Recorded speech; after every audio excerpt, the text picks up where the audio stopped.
Kia ora koutou, te whānau. Um, Welcome back to the new year. Obviously, we're in February now, but as all of New Zealand closes down over the summer, it's we're all sort of getting back into the normal rhythm of our lives. So, just thought I'd start the year with framing up what, for me, I feel passionate about and what I feel like I need to be living into. And as I share this, I just maybe it's an encouragement to you as well. I finished last year preaching midnight mass, which is one of my favourite services, and I felt drawn to preach on joy.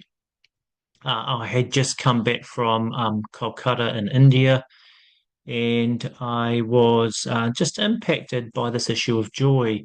Over the summer, obviously, if you're like me, when I'm on summer holidays, I often turn off news feeds and disengage in many senses from the world.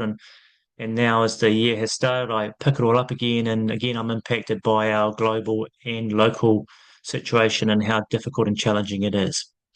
And I think in the midst of that, I've been drawn again to this idea of joy and how joy doesn't deny our reality, but joy, I think, we live in joy despite our reality. So I don't think joy is about putting your head in the sand, but I think our joy instead is about, yes, our circumstances are this, but our greater view and our greater understanding leads us to a posture of joy. I feel like, though, as a church or as an individual, let's say me, often I've been slow to live into joy. I was impacted last year when I remember talking to some Pacific Island people. I'm not going to say they were referring to the Anglican Church in any sense, but they were just talking about how often they find churches in New Zealand, churches in Aotearoa, so limited in joy, and how they miss the joy of their churches back home. And then, having come back from India, where related a lot to followers of Jesus in India, and obviously, in some senses, quite a different hard environment. But what I found there was, a huge amount of joy, and a joy that I don't normally experience in my own life back in Aotearoa. And I was reflecting then on Midnight Mass how the first sermon preached in New Zealand was from the great passage in, I think, Luke 2. And the first sermon preached was, "Behold, I bring glad tidings of great joy." This was the first message for Aotearoa, was this idea of bringing glad tidings of great joy. And obviously, this speaks of Jesus coming into the world. Um, but I wonder, and a question I have for my own life and maybe for you and etc., is, are you living into that great joy, or are you living under the reality of our contemporary time and history? And I think maybe those of us in Aotearoa, we could maybe choose to posture ourselves to joy in a different way than we have experienced mainly.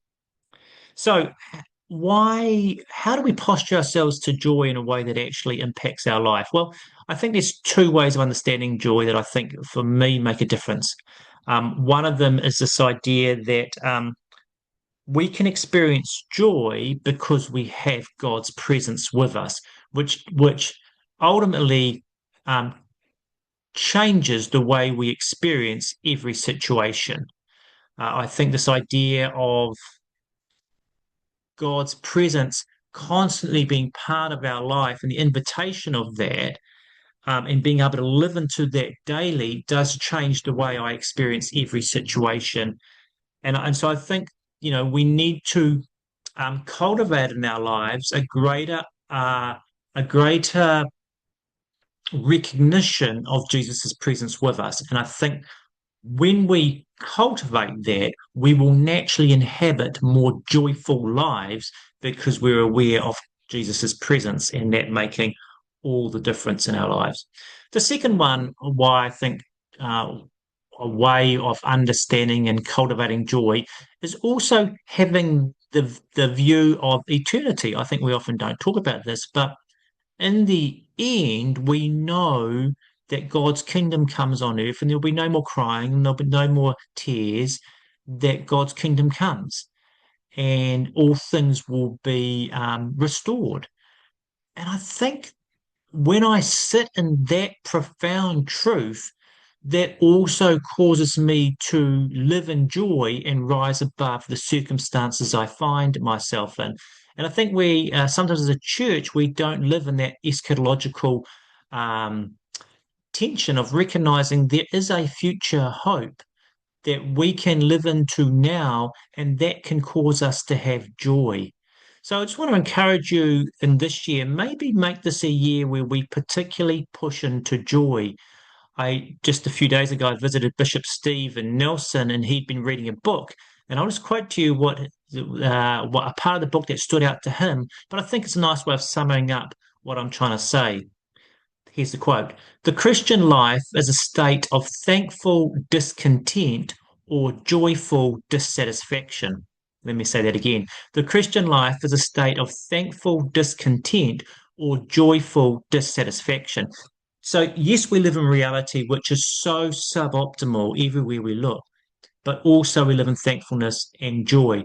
But I think, again, we need to choose to posture to that. We need to choose to cultivate to that. Otherwise, we'll be overwhelmed with discontent. We'll be overwhelmed with dissatisfaction. So, finally, my encouragement to you is why don't you set up your year this year to live in joy better? And I think the way we do that, the way we practice the presence of Jesus in our lives, and we practice remembering the hope of eternity brought forward now. The way we do that, I think, is partly due to the spiritual disciplines we set up in our lives.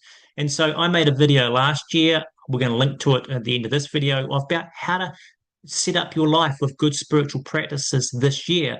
I invite you to rewatch the video. I happened to watch it. I thought it was all right. But with the idea saying, which practices, how do I have the spiritual practices in place in my life this year that will help me live a life of joy, which I ultimately want to do because I think posture of joy is so much more life-giving. But more than that, I want to I want that joy to flow out of me to my communities, to those who find themselves overwhelmed. I think that joy is an amazing gift at this point in history. So, can I encourage you to set up your year with the spiritual practices that will allow you to live in Jesus' presence daily and in his hope for the eternal future so that you can posture your life to joy? That's my encouragement for my own life. Maybe that's useful for you. Bless you.